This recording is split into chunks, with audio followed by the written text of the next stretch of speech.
Happy Mother's Day po sa inyo lahat. Ito po ay isang nakatangi or napaka-special na araw para po sa ating mga dakilang nanay. Tanong niyo po sa inyo magbabasa po ang Genesis chapter 2. Aklat po ng Genesis chapter 2.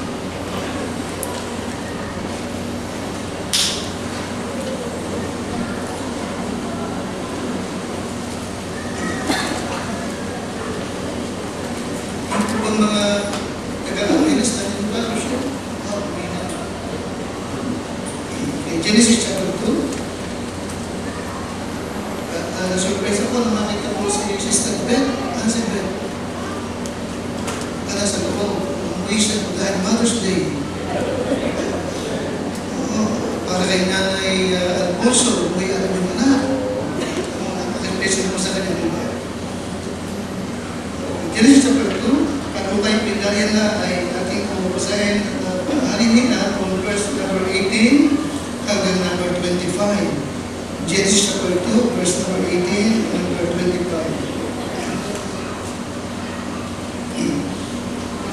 Sa pagkakit ni Mother's Day, kung yung nanay o yung mother-in-law mo ay nariyo ka, I pray na sila yung mabati mo, mapabutan mo ng may special na araw po ito.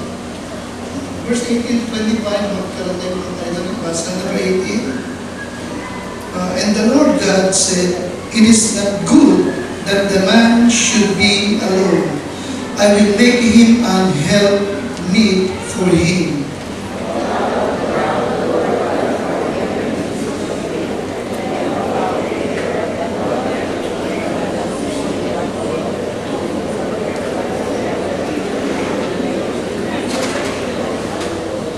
Adam gave names to all cattle and to the fowl of the air and to every beast of the field. But for Adam there was not found an help meet for him.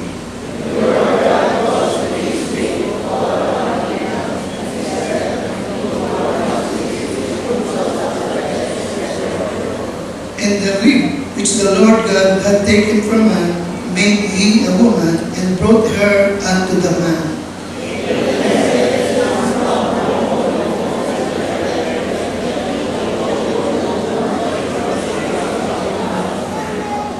Therefore shall a man leave his father and his mother, and shall cleave unto his wife, and they shall be one flesh. Manalangin tayo, dahil niyo sa Ama. Salamat po sa napakagandang araw na ito. Salamat po sa kadakilaan mo na kami po yung iinipon, at narito po kami upang sambahin ka, dakilain ka, parangalan ka, at basahin at pakinggan ang iyong mga salita. Lord, I pray, kami yung kausapin. Lord, I pray, bawat bigyan mo ng takot sa iyo, pagpapakababa sa iyo, pagpapasakop sa iyo, pagsunod sa iyo, pag-ibig sa iyo. Inihimig ko, Lord, ang iyong mga anak na umaga, o sabi mo palakasin, patatagin, at aliwin ang mga lulungkot. Palakasin ang kanilang loob at palibayin ang kanilang pananampalataya. Sa iyo, dakilang Diyos, aming inilalapit ang lahat ng ito. At ako na iyong walikod, umaasa lamang sa iyo at humihingi ng iyong kalakasan at ng iyong kapangyarihan. Sa pangalan po ng Panginoon Jesus. Amen. Na, dito po sa ating mga talatang binasa ay ibig ko muna bilang introduction na ating pumuling tunghayan yung apat na katawagan or four names na ibinigay dito kay Eva. Alright? Number 1, in chapter 2 verse 8, pansinin niyo po yung unang pangalang itinawag sa kanya. 2:18, niyo? And the Lord God said, "It is not good for the man that the man should be alone. I will make him an what?" Alright. Una, tanong niyo, tinawag ang babae, tinawag si Eva na helpmate. Nakalimutan mo yan? Now, helpmate means a helpful companion or partner. Kita nyo? Ang nanay ay what? helpful and companion what? Partner. Okay? Ang ibig sabihin, kung wala si Eva, si Adan ay malungkot. Nakita niyo po? Nakita niyo po? Without Eve, Adam was what? Lonely. At nung dumating si Eva sa kanyang buhay, itong si Adan ay naunawa niya yung tinatawag na fullness of life and companionship. Are you listening? Are you with me? Oh. Pangalawa, tinawag siya what? Verse 24. Oh. Therefore, shall a man leave his father and his what? Mother. Tinawag siyang mother. Diba? Sa ibang mga bansa, napulot natin sa kang mama or mommy or mom. Alright? Now, iisa kahulugan, mother. Now, anong ibig sabihin ng mother? Kung nakala nyo, mother means what? To band. Mother means what? To band. Alright? So, kakabag, ang nanay ang siyang nagtatali at nagbubuklod. Nakikinig ka sa akin? Nakikinig din? Oh, you see? Okay. Kaya nga, mother binds her home together. Alright? You see? Kaya nga, it has always been the mother who is the heart of the home. Nagtatali, nagbubuklod. Pangatlo, tinawag siyang 23. Woman. And Adam said, this is now bone of my bones and flesh of my flesh. She shall be called what? Alright. Now, woman. Bakit siya tinawag ng woman? Anong dahilan? Nasa 23 ang dahilan. Bakit tinawag siya woman?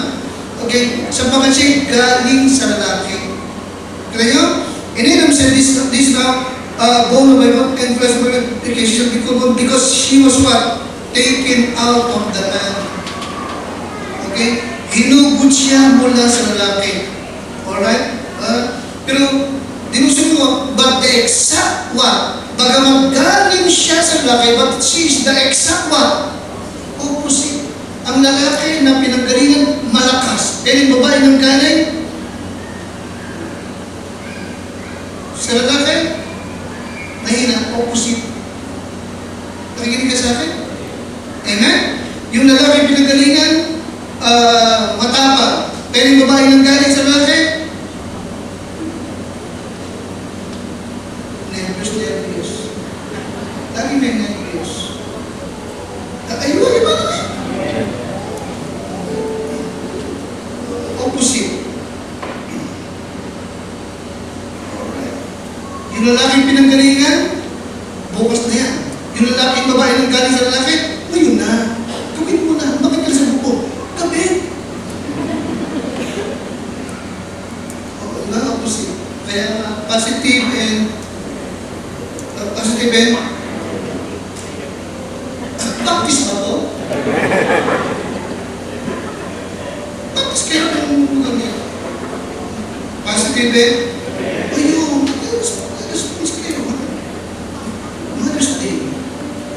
Okay. Yan ha? You see? Kaya nga madalas na lagi parang pasalamat, hindi ko ba? And then, in chapter 3 verse 20, chapter 3 verse number 20, ayun na ha, and Adam called his wife named Eve because she was the mother what? The mother of all living. Pang-apat na katawagan is what? Eve. Alright? Tinawag siya Eve because she was what? She is the what? The mother of all living. Lalagi po natin binabanggit po ito, bakit very special ang mga nanay para sa atin? Of course, hindi lamang sapagkat sila ang nagsilang sa atin, but higit sa lahat, they are always there with us. Lagi silang nasa tabi ng kanyang mga anak at ang kanyang pamilya. Alright? Okay, hanggang sa huling sandali ng kanyang buhay. Ganyan po ang mga nanay na natin nakikita. Madalas may pamilya na yung anak, At meron silang mga anak din, yung kanyang anak, pero madalas naroon pa rin siya. Yan yung isa? Amen? At madalas, nakita natin, kay madalas ay inuunin niya lagi ang kanyang pamilya at bago yung kanyang sarili. Kaya nga, may mga, ito nga kita kayo. Kaya nga, if you have a mother, if you have a mother, kung ikaw ay may okay, kung natin pa rin natin, no, if you have a mother, number one, very simple, number one, honor her. Amen. If you have a mother, number one, ano na dapat? Honor her. Proverbs 21:28. Yan yung Kamikaan 31 and 28. Alright? Narito po, ang tunay na mabuting Kristiyano. Narito po, ang mga tao ng Diyos. Makikita po ninyo ang kanilang attitude sa kanilang mga nanay.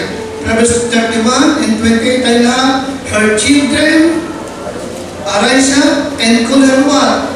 And call her blessed. Her husband also, and he praised her. Alright? Kaya nga, number one, if you have a mother, honor thy mother. Honor them. Honor them. The word honor means admire your mother greatly. Honor means give your mother reverence. Yan ang ibig sabihin ng salitang honor. Nakikinig ka sa akin? Mga anak, ang ibang nanay nakakatikim ng paggalang sa iyo. Alright? Mga anak, ang ibang nanay, nakikita niyo ba na ina-admire mo sila sa iyong buhay? Isang pagbigan, if you have a mother, honor her. Honor her. Okay? Yan ang ugali ng isang tunay na anak na talagang mananampalataya. May paggana. And then, may paggana, may pagdakila sa kanyang nanay. You see? Kaya if you have a mother, honor thy mother. Honor thy mother. Place your mother on a pedestal. Pedestal. Okay? In the home and in public. Are you repeat? Place her on a what? Pedestal in the home and in public. Make sure, okay, others know kung gaano mo kamahal ang iyong nanay. Alright, nakikita nila. Huwag mo kalimutan, you only have one mother in the entire world. Pag nawala niya sila, wala kang nanay.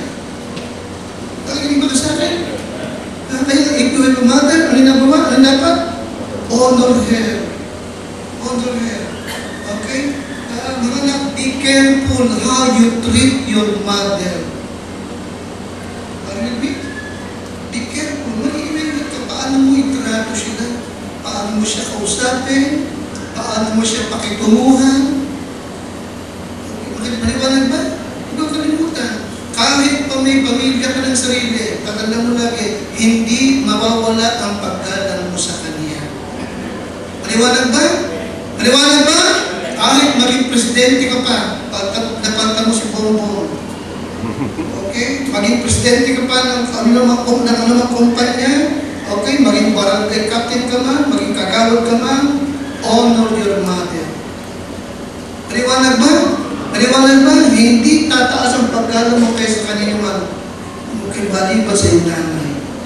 Honor your mother. Speak well of her. Be careful how you treat your mother. Amen, kisa? Amen?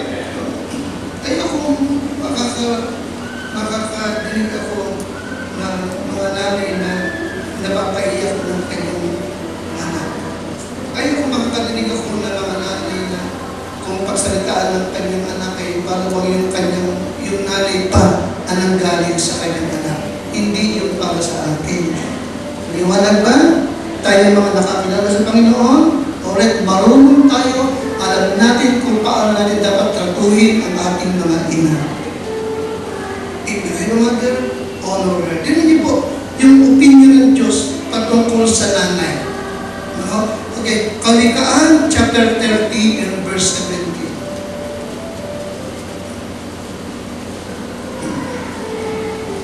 Pakibasa nga.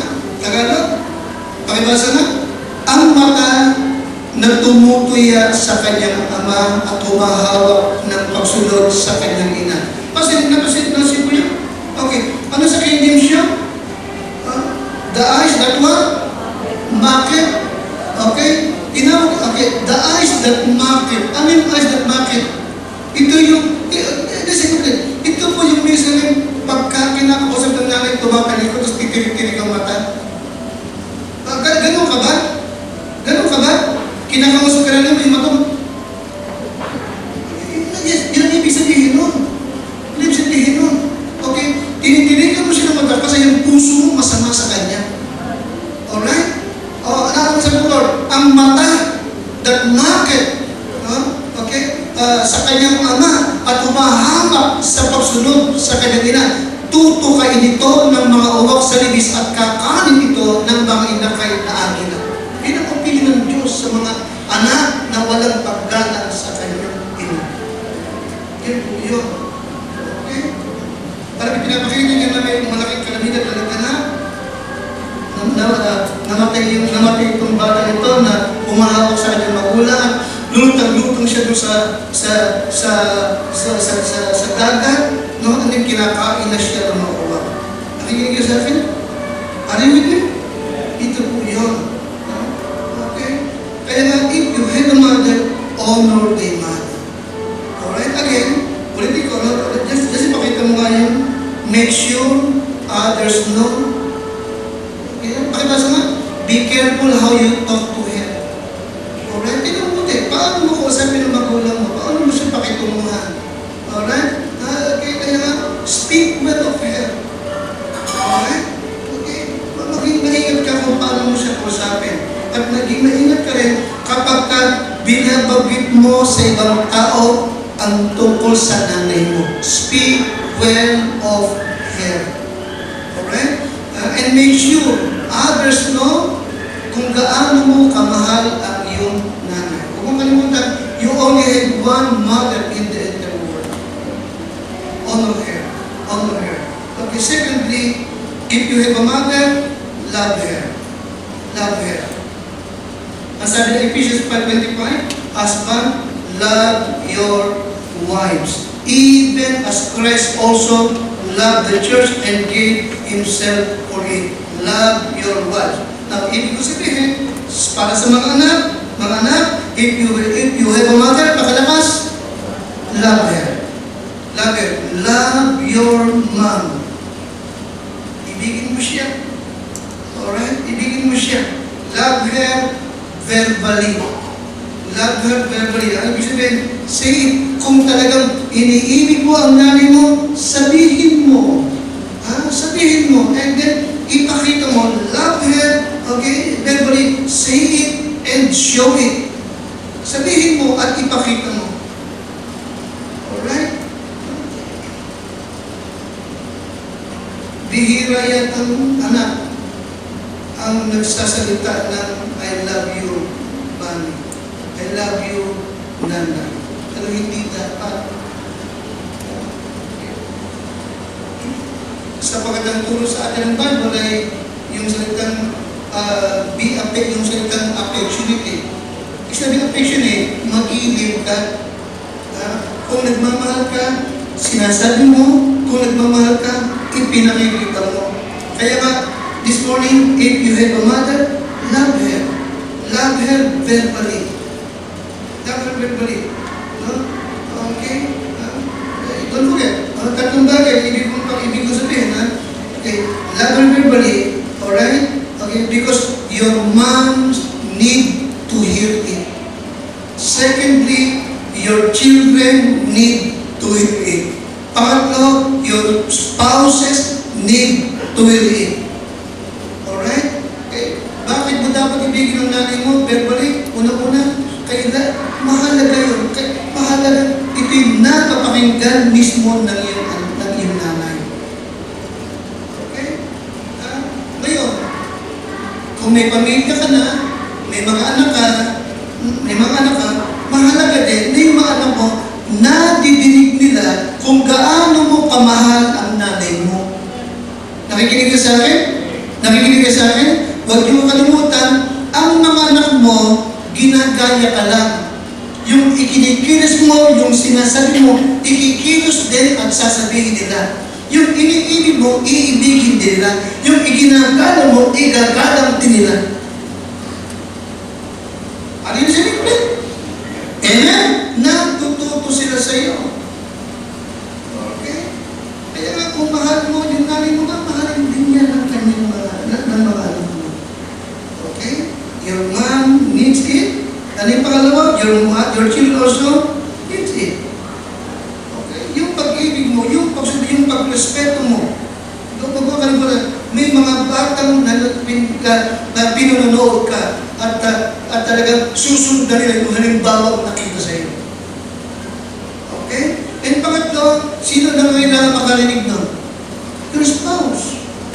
Okay? Yung asawa mo. Yung asawa mo. Okay? Mahalaga that you express your love to your mom. Okay? At of course, mamahalin din niya ng asawa mo. Kasi mahal mo eh. Paliwanag ba? Mahal mo, ginagalang mo. Alright? At nakikita niya na mataas yung pagtingin mo sa iyong nanay, sa iyong sarili nanay. Pagiging mataas din yung pagtingin niya sa nanay mo. Arinig mo? Arinig siya?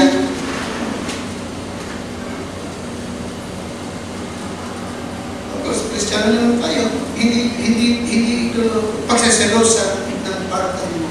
Sapagkat tama lamang na ating igalang at pangalawa, ibigin ang ating mga nanay. Love her verbally and love her physically. Ano yung pangatlo? Love her what? Physically. Okay, ano ibig sabihin? Ano ibig sabihin? No? It means, niyayakap mo siya, hinahalikan mo siya. Alright? Love your mom physically. Hindi sila laging nariyan sa iyong tabi. Okay, don't forget. No? Siya yung unang-una na humawak sa iyo, umibig sa iyo, at nag-kiss sa iyo. Kaya nga, your mom deserves your hug and kisses na hindi mo talaga dapat aalisin yan. Umabot ka man sa katandaan, umabot at anumang ang marating mo sa iyong buhay. If you're your mother, honor her. If you're your mother, ano yung pangalawa? Love her verbally and love her physically. Idagdag ko. And also love her patiently. Love your mom patiently. Ano sabihin? Be considerate. At maging maunawain ka sa iyong nanay. Talagang matanda na siya.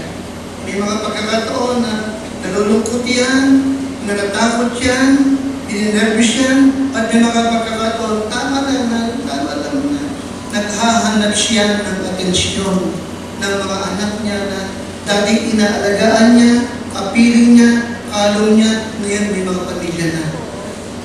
Nakikinig ba kasi? Naman yung ba?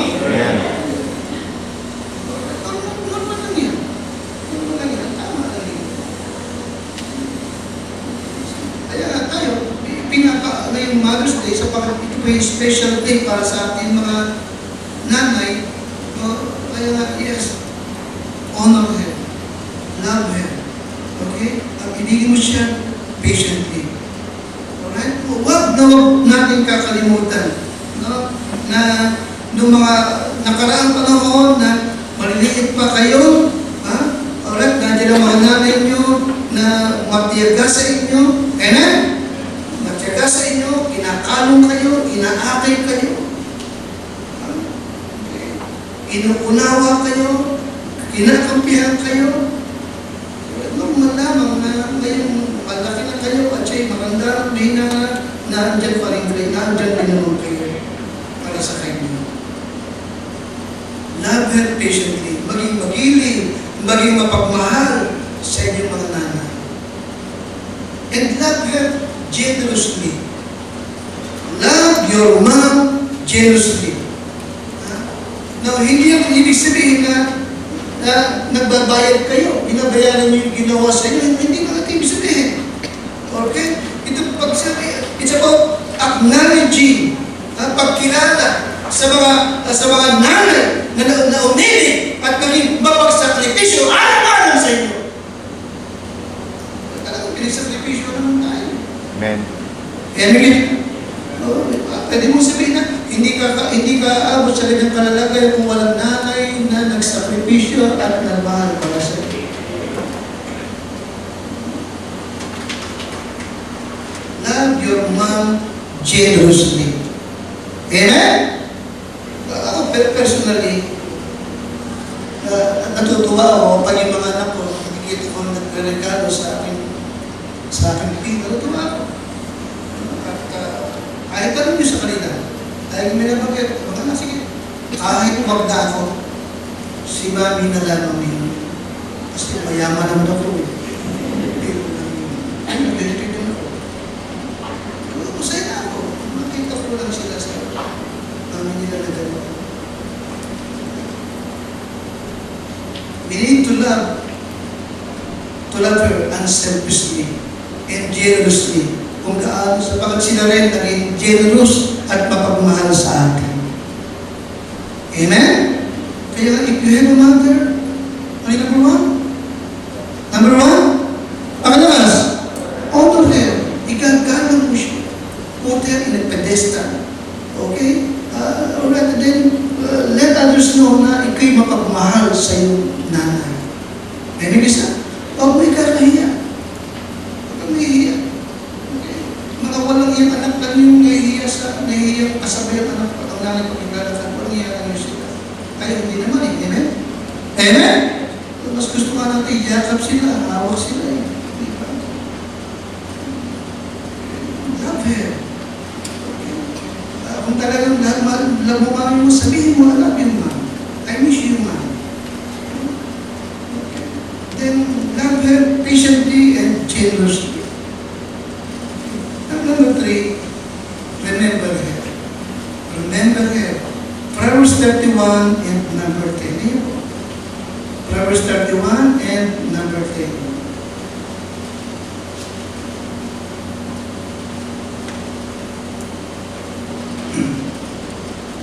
Alright, tayo na po kayo? Tayo po lahat. Ready? Okay. Who can find a virtuous woman? For her price is what? Far above rubies. Ito niyo po. Ang halaga ng isang butihing na ay higit pa sa maraming rubies. Ano yung rubies? Precious stone yun eh. Bihira yung bato yung mamahalin yun. Kulay pula. Okay? Ang isang virtuous woman, ang isang nanay, ano po, ay higit na mas mahalaga kaysa maraming rubies. Precious na. Precious. Kaya nga, ikatlong bagay, if you have a mother, remember her. Lagi mo siyang aalahanin. Lagi mo siyang papahalagahan. Okay? Huwag mo siyang kakalimutan. Lagi mo siyang aalahanin. Sapagat ikaw din naman, lagi kanyang inaalaala. Amen ka siya? Yung mga nanay. Nung maliliit kayo, pinagpupuyatan kayo. Hindi ba? Konting ingit nyo, gising siya. Kahit kulang sa tulog, gising siya. Titignan kayo. Pag umalis, lagi may pasalubong kayo. Tama ba ako? Kahit ano na lang. Kahit wala siya, basta meron ka. Kaya if you have a mother, remember her. Remember her. Huwag mong kakalimutan yung kanyang pagsisipag-sitsaga, sakripisyo, na lagi mong pinakikita at laging ipinapadama sa iyo. Remember her. Never take your wife or your mother for granted. Huwag mo siyang nakalimutan. Because they will not always be there.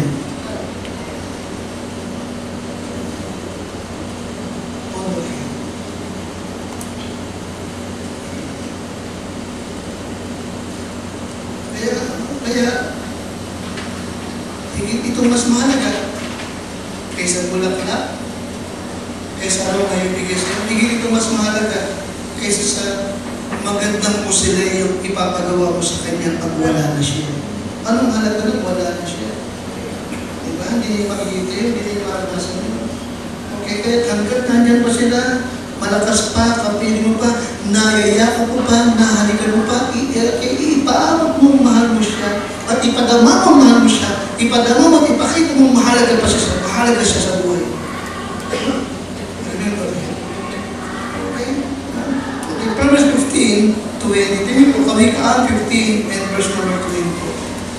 A wise son maketh a glad father, but a foolish man despiseth his mother.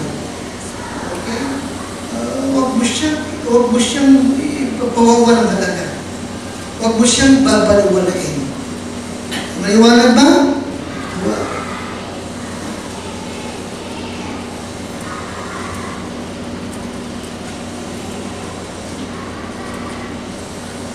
Meron akong binanggit mo.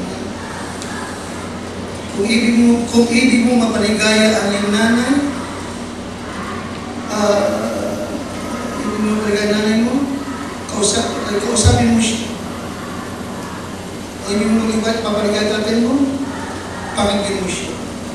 Okay, napakita na natutuwa ang magulang nanay kapag kinakausap siya ng kanyang anak. Diba? Kaya nga, don't despise her. Remember her. And number 4, enjoy her. Enjoy her. If you're a mother, enjoy her. Enjoy mo siya. Alright? Appreciate your mom. Appreciate your mom. Sabi ng ating talata kanina, di ba? Despise not thy mother when she is old. Proverbs 23 and 22. Basahin po natin. Kawikaan 23 and 22.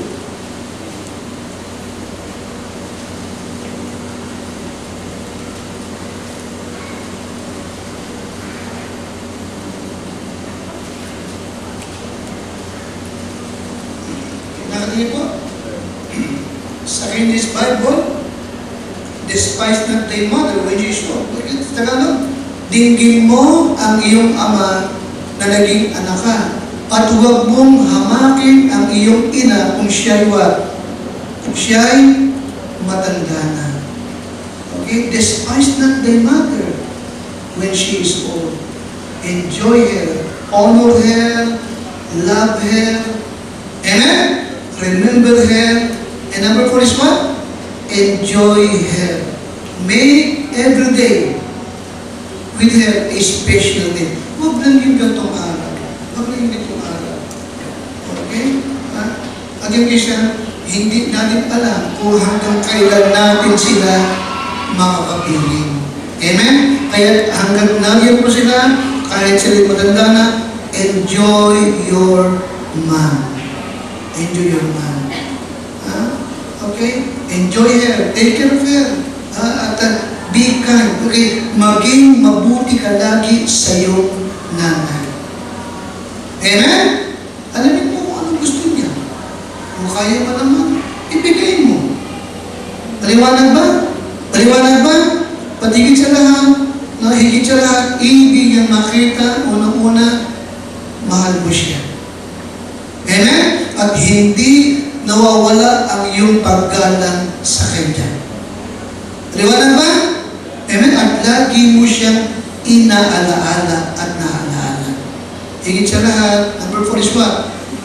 Nag-e-enjoy ka kasama mo siya. Amen, Christian? Amen? Kaya nga, may umaga, kung nariyan pa ang iyong nanay, ipadama mo yung pag-ibig mo sa kanya. Amen? Ipadama mo na